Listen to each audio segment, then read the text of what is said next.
सो देवेंद्र जी, सीधा सवालों का सिलसिला ही शुरू करते हैं।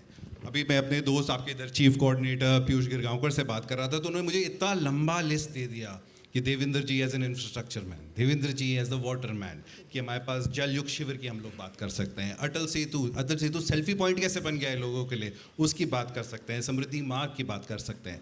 ये सारे जो इंफ्रा मैन, वाटर मैन, ये सब मिलके क्या does it make Devendra Fadnavis the सुशासन मैन, मोदी सुशासन मैन?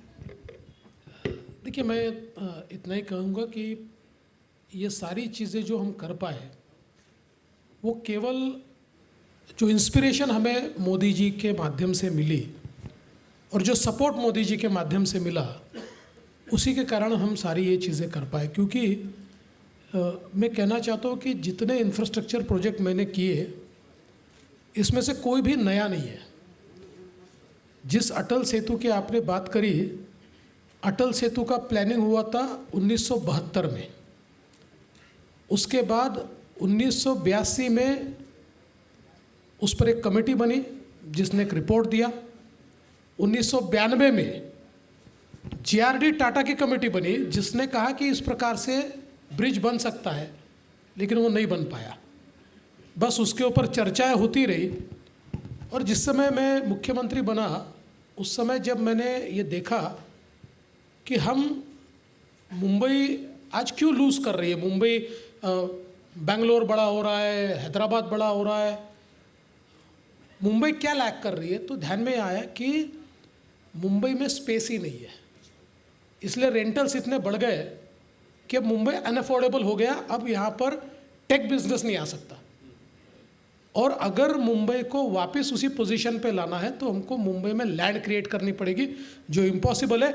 लेकिन अगर ये ब्रिज हम क्रिएट करते हैं तो हम मुंबई से 3 गुना बड़ी मुंबई बना सकते हैं, जहाँ पर मुंबई से हम 20 मिनट में पहुँच सकते हैं। और हमने ये तय किया कि ये ब्रिज हम बनाएंगे। और मैं बहुत गर्व के साथ कहता हूँ कि हमने मात्र 2 वर्षों में उसके सारे परमिशंस हमने प्राप्त किए। और थैंक्स टू मोदी गवर्नमेंट कि ये सारे परमिशंस इतने डिफ़िकल्ट थे। वहाँ पर मैंग्रोव्स थे, वहाँ पर बर्ड सेंचुरी थी, लेकिन हम लोगों ने सारी चीज़ों के मिटिगेशन मेजर्स तैयार किए। और हमने कहा कि हम पर्यावरण के साथ काम करना चाहते हैं। और ये सारा करते हुए हम लोगों ने मात्र 2-2.5 साल में उसका काम शुरू किया। और अगर कोविड का साल छोड़ दे 2 साल, तो 5 सालों में देश का सबसे बड़ा 22 किलोमीटर्स का सी ब्रिज हमने शुरू किया। मोदी जी के हाथों से शुरू हुआ। मोदी जी ने ही उसका भूमि पूजन किया था और मोदी जी ने ही उसका उद्घाटन किया। और अब परिस्थिति यह है कि व्यक्ति पहले अगर कुलाबा से निकलता था तो 2.5 घंटे बाद अपने गंतव्य पे पहुंचता था। वो व्यक्ति मात्र 20 से 25 मिनट में पहुंच रहा है। और अभी उसके कुछ आर्म्स और बनेंगे, कुछ अंडरपासेस बनेंगे, उसके बाद सीमलेस ट्रैफिक हो जाएगा। तो मुंबई में और नई मुंबई में कोई डिफरेंस ही नहीं पता चलेगा। और साथ ही में जो वहाँ पर एयरपोर्ट हमने प्लान किया, मैं ये भी बताना चाहता हूँ कि ये एयरपोर्ट भी 1990 में कंसीव हुआ था, लेकिन काम नहीं हो पाया। बट यही तो मुद्दा है कि काम क्यों नहीं हो पाया, और सुशासन का शायद यही करेक्ट। सुशासन इससे अलग कुछ हो ही नहीं सकता, क्योंकि हमारे यहाँ केवल प्लान्स बनते थे, डिस्कशन होता था। मुझे याद है कि हर वर्ष टाइम्स ऑफ इंडिया में एक बड़ा हमको एक पुलिये का चित्र देखने को मिलता था, और ट्रांस हार्बर लिंक ये बनेगा और कैसे जुड़ेगा। हमको देखने को मिलता था कि कैसे न्यू मुंबई एयरपोर्ट बनेगा तो मुंबई को सहूलियत मिलेगी। होता कुछ नहीं था। हमने उसमें की अड़चनें समझ ली, तकलीफ़ें समझी, और उन तकलीफ़ों को कैसे दूर किया जाए। मैंने देखिए, सुशासन का एक मॉडल ये है कि मैंने ये देखा, आदरणीय प्रधानमंत्री जी एक वीडियो कॉन्फ्रेंसिंग लेते हैं, प्रगति उसको कहते हैं, और ये बहुत मैं ऐसा मानता हूँ कि सबके लिए सुनने लायक है। अब ये जो न्यू मुंबई का एयरपोर्ट मुझे करना था, इसमें से 8 एनओसीज केंद्र सरकार से मुझे लेनी थी, 8 अलग अलग विभागों से, और जो पिछले 15 सालों में नहीं आई थी। तो मैंने प्रगति में उसको लिस्ट आउट किया और प्रधानमंत्री जी ने उसको लिस्टिंग करके जिस समय प्रगति की मीटिंग लगाई उसके एक दिन पहले 8 में से 7 एनओसी मुझे मिल गई। और प्रधानमंत्री जी ने पूछा ये 8वीं क्यों नहीं मिली, तो उन्होंने कहा कि इसके लिए 2 महीने का नोटिस देना पड़ता है, वो हमने दे दिया है, हम तुरंत देंगे। और 2 महीने क्या 1.25 महीने में मुझे वो भी एनओसी मिल गई, 8 एनओसी मिली, और हम न्यू मुंबई एयरपोर्ट का काम शुरू कर पाए, जिसका अभी हम इस साल के अंत में उद्घाटन करेंगे। तो वो मॉडल सुशासन का मैंने स्वीकारा और मैंने हमारे यहाँ वॉर रूम शुरू की। और ये वॉर रूम का कॉन्सेप्ट ये था कि मुंबई में कोई काम करना है, देश में कोई महाराष्ट्र में कोई काम, मैं मुंबई का उदाहरण देता हूँ। मुंबई में केंद्र सरकार और राज्य सरकार की 18 एजेंसीज काम करती है। For one single project you require 18 NOCs. और आपको तो पता है अपने हर डिपार्टमेंट को वो अपनी प्राइवेट प्रॉपर्टी लगती है, कोई फाइल पहुंचती है तो जितने ज़्यादा समय उस पर बैठ पाए उतना अच्छा। इस प्रकार के लोगों की एक आदत होती है। तो मैंने ये वॉर रूम में कॉन्सेप्ट रखा कि भाई जितने स्टेक होल्डर्स हैं, केंद्र के हो राज्य के हो, all department will sit there. और वहीं पर मैं उस दिन सबको बुलाता था और कहता था बताइए आपके प्रॉब्लम्स क्या है, आज यहाँ प्रॉब्लम सॉल्व कीजिए और यहाँ के यहाँ आप सारी एनओसीज दीजिए और इसको मान्यता दीजिए। उस मॉडल का फ़ायदा ये हुआ, हमारी जो मुंबई की पहली मेट्रो बनी वो मेट्रो को 11 साल लगे, 11 साल, क्योंकि उसको मान्यता मिलने के लिए 5-6 साल लगे। और हमने 375 किलोमीटर के मेट्रो नेटवर्क को 3 महीने, 6 महीने, 9 महीनों में मान्यता देके उसका टेंडर करके उसका काम भी शुरू कर दिया।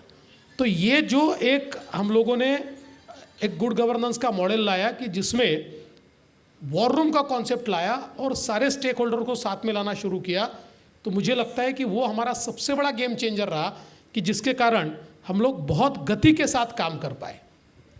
तो जो आपने मोदी जी के बारे में एक चीज़ बोली, माननीय प्रधानमंत्री के बारे में, कि अटेंशन टू डिटेल, कि उन्होंने उसी टाइम नोट्स ले लिए, आपके 8 पॉइंट लिस्ट कर दिए। एंड क्या वही आपका भी मॉडल है? जैसे आपने बोला कि वॉर रूम, सब एक साथ बैठ के ये सब बैठेंगे, प्रॉब्लम सॉल्व करेंगे और तभी आगे बढ़ेंगे। बिल्कुल यही मॉडल है, क्योंकि देखिए क्या होता है कि somebody हैज़ टू कोऑर्डिनेट। देखिए सरकारें बहुत सालों से चल रही है, डिपार्टमेंट्स अपना काम करते हैं, और सरकार का सबसे बड़ा प्रॉब्लम क्या है पता है? कोई 2 डिपार्टमेंट एक दूसरे से बात नहीं करना चाहते। 2 सेक्रेटरी आजू बाजू बैठते हैं, फिर भी फाइलें 4 महीने घूमती है, क्योंकि ये दोनों एक दूसरे से बात करना नहीं चाहते। तो कोई उनको अगर कोऑर्डिनेट करे, कोई नेता जो सरकार का है उसकी अगुवाई करे, तो ये चीज़ें फास्ट होती है। क्योंकि देखिए मैं भले ही उनके ऊपर कोई टीका करूं, लेकिन मेरा साफ मानना है कि अगर हमारी ब्यूरोक्रेसी जब सही काम करती है तो बहुत असीमित क्षमता उसमें है, बहुत तेज़ी से काम कर सकती है। तो इसलिए हमने वही मॉडल किया कि भाई आप एक दूसरे से बात नहीं कर सकते, हमारे थ्रू तो कर सकते हो। तो हम बैठते और उनको साथ में बैठाते हैं, तो वही के वही उसमें से प्रॉब्लम सॉल्व हो जाता है। तो ऐसे कई प्रोजेक्ट्स जो सालों से नहीं हो पाए थे, ये सारे प्रोजेक्ट्स उसके कारण ही हम कर पाए। तो एक एटीट्यूडल चेंज मैं मानूंगा कि भारत में हो रहा है, कि चलता है, एक टाइम में माना जाता है कि हो जाएगा, चल जाएगा, वो ख़त्म हो गया है क्या? देखिए मोदी जी ने बहुत बड़े पैमाने पर उसको ख़त्म किया है। ये ख़त्म पूरा हो गया है ऐसा मैं नहीं कहूँगा। केंद्र में तो मुझे पूरे तरीके से वो ख़त्म दिखता है, लेकिन राज्यों में आज भी थोड़ा एटीट्यूडनल प्रॉब्लम है, लेकिन वो धीरे धीरे समाप्त हो रहा है। लोगों की एक क्या होता है ना, जब सक्सेस स्टोरी तैयार होती है ना, तो लोगों का और अधिकारियों का नज़रिया भी बदलता है। आपने जिस समृद्धि महामार्ग की बात करी, मैं आपको बताना चाहता हूँ कि जिस समय मैंने कहा था कि हमको फास्ट कनेक्टिविटी करनी है, हम अगर नागपुर से मुंबई इस प्रकार का एक समृद्धि महामार्ग बनाएंगे तो इसके कारण 14 डिस्ट्रिक्ट को फ़ायदा होगा, उसकी इकोनॉमी बदलेगी, उसका जीडीपी बढ़ेगा और स्टेट में बहुत बड़ा बदलाव हम लोग ला पाएंगे। और विशेष रूप से जो पिछड़ा इलाका है उस इलाके को हम लोग निश्चित रूप से आगे बढ़ा पाएंगे। तो लोगों को विश्वास नहीं था कि ऐसा कोई रोड, ग्रीनफील्ड रोड बनाना है और फिर इसके ऊपर लैंड एक्विजिशन करना है, और ये कैसे पॉसिबल होगा।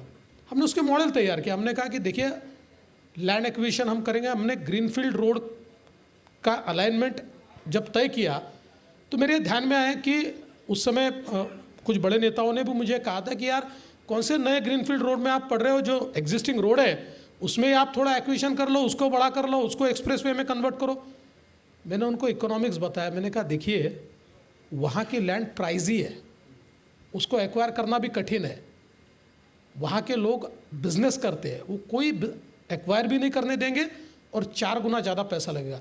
मैं उसका एक ग्रीनफील्ड अगर अलाइनमेंट करता हूँ तो सस्ती लैंड है, उपजाऊ लैंड कम है, इसलिए लोग देने को तैयार हो गए। अगर मैं अच्छा पैसा देता हूँ तो लोग मुझे लैंड दे देंगे। और मैंने वो अलाइनमेंट तैयार किया। और मैं आपको बताना चाहता हूँ कि उस समय हमारे शरद पवार साहब ने संभाजी नगर में जाकर विरोध किया। हमारे उद्धव जी ठाकरे ने एक गांव में जाकर गांव में एक सभा की और उस गांव को उन्होंने कहा कि भाई देखो यार तुम्हारी लैंड छीनने के लिए लोग आ रहे हैं, आप लैंड दो मत। हमने ये कहा कि देखिए आपको हम लैंड का 4 गुना पैसा दे रहे और आप अगर सीधा हमको लैंड देंगे, एक्विजिशन करना ही नहीं, कंसेंट ऑर्डर अगर होगा हम आपको 5 गुना पैसा देंगे। और आपको यकीन नहीं होगा, जिस गांव में जाकर उद्धव ठाकरे जी ने सभा ली थी, एक दिन में पूरे गांव की लैंड एक ही दिन में कंसेंट अवार्ड में हमने ले ली, उनकी रजिस्ट्री कर दी, उनके अकाउंट में पैसा डाल दिया। और अभी हमारे जो मुख्यमंत्री एकनाथ शिंदे जी है, वे मेरे साथी मंत्री थे। मैंने उनको कहा कि एकनाथ जी आप स्वयं उस गांव में रजिस्ट्री के ऊपर साइन करने के लिए जाइए। उन्होंने जाकर साइन की और उसके बाद लोगों का नज़रिया बदला। देखिए ये फास्टेस्ट एक्विजिशन है, 700 किलोमीटर के रोड की पूरी ज़मीन इन 9 मंथ्स वी एक्वायर। 9 मंथ में हमने उसको एक्वायर किया और 3.5 साल में हमने रोड का काम किया।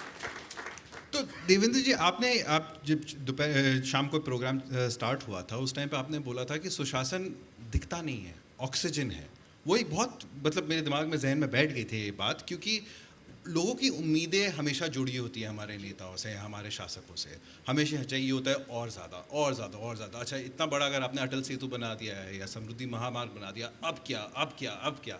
तो अब चुनावी साल भी है, लेकिन वो पीपल्स एक्सपेक्टेशंस मैनेज करना और लोगों को जाके समझाना कि ये चीज़ ज़रूरी है। अगर आपको लैंड एक्वायर करना है तो ये चीज़ आपके बच्चों के लिए भी फ़ायदेमंद होगा, वो एक्सप्लेन करना, वो कम्युनिकेशन करना आम जनता से, वो कितना इम्पोर्टेंट रहता है। देखिए वही सबसे महत्वपूर्ण होता है।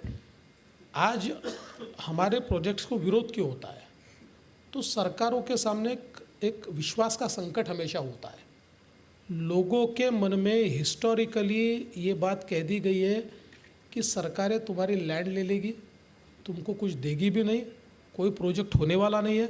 और ये सच भी है, ऐसा लोगों ने हिस्टोरिकली देखा है। तो लोगों को ये लगता है कि भाई कहीं ना कहीं हमारे साथ छलावा हो रहा है।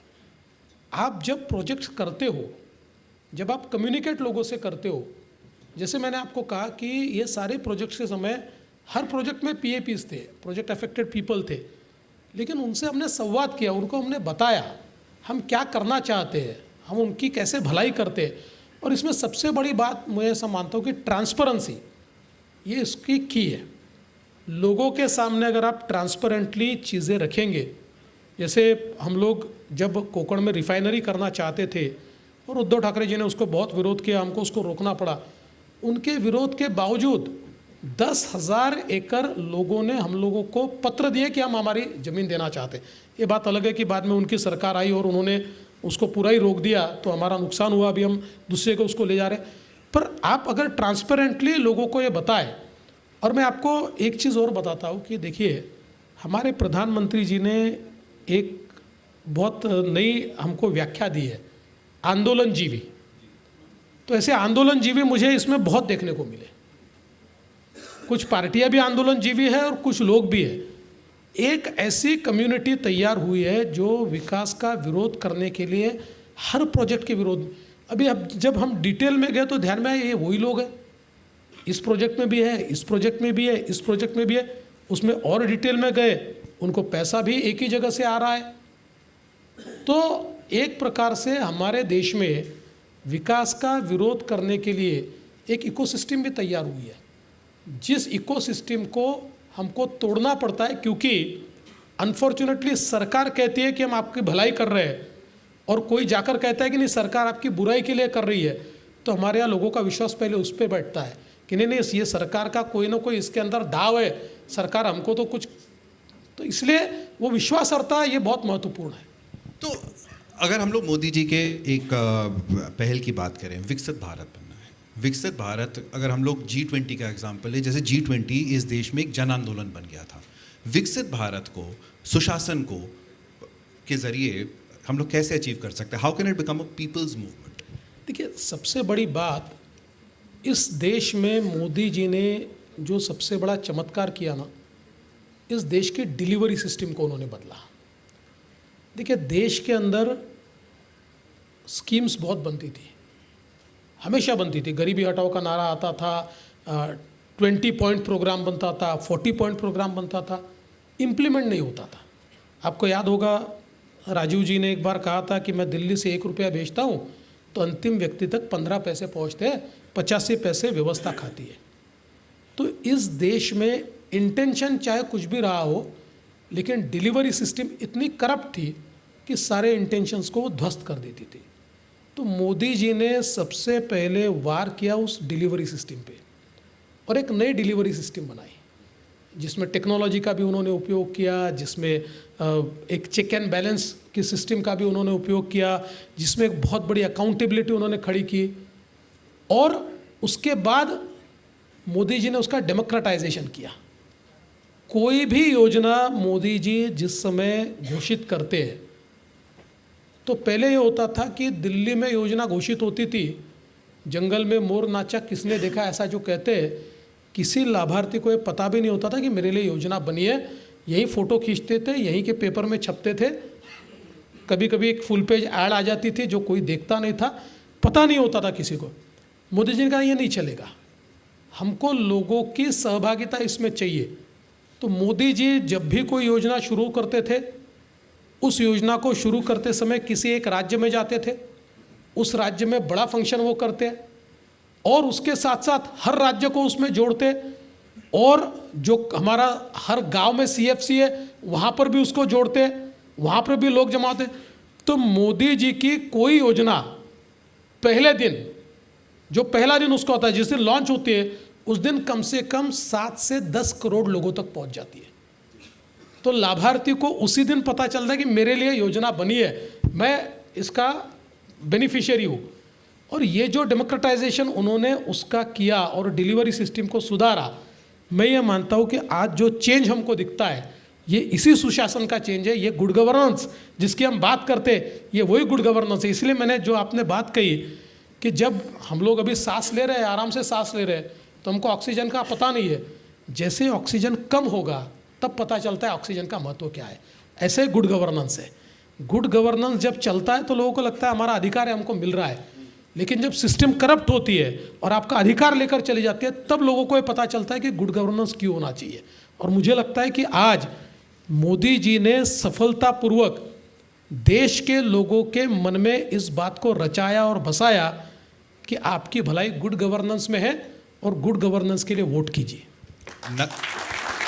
सकारात्मक राजनीति जिसको हम बोलेंगे, और नकारात्मक राजनीति के अगेंस्ट। लेकिन जब हम बात करें अपने उदाहरणों की, आप अक्रॉस इंडिया ट्रैवल करते हैं, अक्रॉस महाराष्ट्र ट्रैवल करते हैं, कई गरीब इलाके भी हैं। जब विकसित भारत की बात करते हैं, आपने बोला कि शहरों में कितना विकास हो रहा है, गांव-गांव में जो विकास हो रहा है, कुछ उदाहरणों के साथ अगर आप बता सकते हैं कि आपकी फेवरेट स्टोरी क्या रही पिछले साल में, जो मतलब कि आपको दिखा सके, हम लोग सबको दिखा सके कि हर गांव तक कैसे पहुंच रहा है सुशासन। देखिए, मैं इसका एक महाराष्ट्र मॉडल मैं आपको कहता हूँ, और जिसका उल्लेख आदरणीय प्रधानमंत्री जी ने अपने कई भाषणों में किया। 2015 में महाराष्ट्र ने एक वर्स्ट ड्राउट देखा, एक ऐसा सूखा जिसकी तुलना हम 1972 के ड्राउट से कर सकते थे, क्योंकि 1972 में 60% बारिश हुई थी, 2015 में 58% हुई थी, और इसलिए एक बहुत वर्स्ट ड्राउट देखा। और उस समय हम लोगों ने तय किया कि महाराष्ट्र जैसा जो राज्य है, इस राज्य में अगर हमको इस परिस्थिति को बदलना है तो यहाँ पर वाटर कंजर्वेशन से हम बदल सकते हैं, इसके सिवा दूसरा कोई मॉडल नहीं है। और हम लोगों ने उस समय हमारे ध्यान में आया कि करीब 14 योजनाएं चलती थी वाटर कंजर्वेशन की, और 5 अलग अलग डिपार्टमेंट्स उसको चलाते थे, और कोई योजना एक दूसरे के साथ कंप्लायंट नहीं थी। तो मैं हमेशा मजाक में कहता हूँ कि कोई टोपी पहनाता था, कोई कोट पहनाता था, कोई जूते पहनाता था, लेकिन दूसरे आदमी को, यानी किसी को जूते मिलते थे, किसी को कोट मिलता था, किसी को टोपी मिलती थी, किसी को चड्डी मिलती थी, कोई पूरा तैयार नहीं होता था। तो हम लोगों ने ये किया कि हमने ये 7 योजनाओं को एक साथ, जो केंद्र की थी और राज्य की थी, कॉन्वर्जेंस किया उसका, और कॉन्वर्जेंस करने के बाद कॉन्वर्जेंस ऑफ कमांड भी किया। हमने कहा जो जिलाधीश है, जिलाधिकारी, कलेक्टर, डिस्ट्रिक्ट कलेक्टर के अंडर इस योजना के लिए, वाटर कंजर्वेशन की योजना के लिए सारे लाइन डिपार्टमेंट उसके अंडर आएंगे, उसको रिपोर्ट करेंगे, सबका सीआर वो लिखेंगे उन्होंने ठीक काम किया है कि नहीं। और ऐसा करके हमने उसका काम शुरू किया, और महाराष्ट्र के गांव में ये जो हमारी जलयुक्त शिवार की योजना है, एक जन आंदोलन की तरह ये योजना लोगों ने इसको अपने सिर पर लिया। मुझे आज भी चित्र याद है कि गांव में चले जाइए, सुबह 6 बजे हज़ारों लोग काम कर रहे हैं, सैकड़ों लोग काम कर रहे हैं, पर्वत के ऊपर खड़े हैं, वहाँ पर सीसीटी, डीप सीसीटी तैयार कर रहे हैं। और इस योजना में हमने 20,000 गाँव में काम किया, और लोगों का कंट्रीब्यूशन जो है वो 700 करोड़ रुपए का है, 700 करोड़, जो मैं ऐसा मानता हूँ कि स्वतंत्र भारत के इतिहास में सबसे बड़ा पीपल्स कंट्रीब्यूशन अगर किसी योजना को मिला तो इस योजना को मिला, क्योंकि ये योजना जन आंदोलन बन गई। और फिर हमको कुछ करने की आवश्यकता नहीं थी, हमको तो छोटी छोटी चीज़ें करनी थी, हमको डीजल का पैसा देना था, हमको थोड़ी मदद करनी थी, जो हमारे कॉन्वर्जेंस के मॉडल से हो जाता था। तो मैं ये कहता हूँ कि इसमें हमने गाँव को बदलते देखा। और मुझे याद है 2019 में मैं सांगोला, सोलापुर ज़िले के सांगोला में गया, जो वर्स्ट ड्राउट अफेक्टेड हमारा एरिया था, जहाँ बारिश ही नहीं होती है। सांगोला हिस्टोरिकली बारिश नहीं होती है, वहाँ मैं गया, ये जलयुक्त शिवार का काम देखने गया।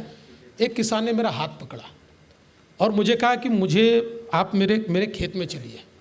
मैं गया, उसने कहा देखिए ये जो मेरा खेत है ना, इसमें कुछ नहीं होता था, और जैसे ये जलयुक्त शिवार शुरू हुआ, मैंने खेत तालाब तैयार किए, और आज मैं 25 लाख रुपए के एप्पल बेर लेता हूँ, जहाँ मुझे 1 पैसा नहीं मिलता था। मैं लातूर में गया, और लातूर में एक किसान, ये दोनों लातूर वाले बैठे इसलिए इनके सामने बोलता हूँ, कि एक किसान ने मुझे पकड़ा हाथ, मुझे वो लेकर गया अपने खेत में। उसने कहा साहब 9 बोरवेल की थी, 9, एक भी बोरवेल को पानी नहीं लगता था। मैं परेशान था, और ये वाटर कंजर्वेशन का आपका मॉडल, अब 9 पूरे 9 पे बोरवेल को पानी है, अब कौन सी बोरवेल यूज़ करूँ, ये मेरे सामने प्रश्न है। तो ये जो चेंज हमने देखा लोगों के जीवन में, तो मुझे लगता है कि जो मोदी सरकार ने एक सोचने का नज़रिया बदला, आज गांव में आप अगर चले जाए तो एक अवेयरनेस आपको दिखता है। आज गांव में लोगों को घर मिला है, गांव में लोगों को शौचालय मिला है, और केवल शौचालय मिला ऐसा नहीं, महाराष्ट्र तो पहला था। महाराष्ट्र ने जब हर घर शौचालय की स्कीम आई तो देश में सबसे पहले हमने काम किया, लेकिन वो करते समय भी हमने मोदी जी की एक बात को याद रखा कि शौचालय केवल बनाओगे तो इस्तेमाल नहीं होगा, शौचालय बनाते समय उसमें लोगों की सहभागिता लीजिए। और हमने उसकी सहभागिता ली तो लोगों ने शौचालय इस्तेमाल करना शुरू किया। आज गांव में जाते हैं तो लोग, जो प्रधानमंत्री आवास योजना में घर बने हैं, उस घर में लोग ले जाते हैं, ये मोदी का घर है करके हमको बताते हैं। तो मुझे ऐसा लगता है कि ये जो परिवर्तन आज गांव के अंदर मोदी जी ने लाया है, किसानों के लिए जो अलग अलग योजनाओं ने परिवर्तन लाया है, और जिस प्रकार से हमारे गांव आज कनेक्टेड है, आज हमारे गांव में 4G का नेटवर्क पहुंच रहा है, तो उसके कारण एक बहुत बड़ी क्रांति हो रही है। क्योंकि आज 21वीं शताब्दी में तो स्पीड ऑफ डेटा ये सबसे ज़्यादा डिटरमिन करेगा हमारे विकास को। तो मुझे लगता है कि पिछले 9 सालों में मोदी जी ने गांव को पूरा बदल दिया है। नहीं, स्पीड ऑफ टेक्नोलॉजी तो मैं खुद महसूस करता हूँ अपनी टेक्नोलॉजी कंपनी के साथ जो एआई में है। बट आखिरी सवाल देवेंद्र जी, यंग ऑडियंस है, ठीक है, अगर हम लोग आखिरी सवाल इंस्पिरेशन के बारे में बोले एंड ये बोले कि you don't have to wait to be a CM और अ डेप्यूटी सीएम और एन एमएलए, अगर आपको सुशासन में भाग लेना है आप हिस्सेदार बन सकते हैं, कैसे बने? मैं ऐसा मानता हूँ कि सुशासन का एक सबसे महत्वपूर्ण हिस्सा है अपने कर्तव्यों को निभाना। हमारे देश में राइट्स सबको पता है, कर्तव्य पता नहीं है। अगर हम अपने कर्तव्यों को भी निभाएं तब भी हम सुशासन के भाग हो सकते हैं। और दूसरा, हम जिस क्षेत्र में काम कर रहे हैं, जिस क्षेत्र में जो भी हमारा कोई बिजनेस में है, कोई नौकरी में है, हर जगह सुशासन को हर जगह स्कोप है। और मैं ऐसा मानता हूँ कि व्यक्ति सिर्फ इतना तय कर ले कि मुझे सुशासन के इस आंदोलन का भाग होना है, इसमें सहभागी होना है, आपको कदम कदम पर सहभागी होने के मौके मिल सकते हैं। बहुत बहुत धन्यवाद महाराष्ट्र के उप मुख्यमंत्री Devendra Fadnavis ji. Thank you so much. Thank you.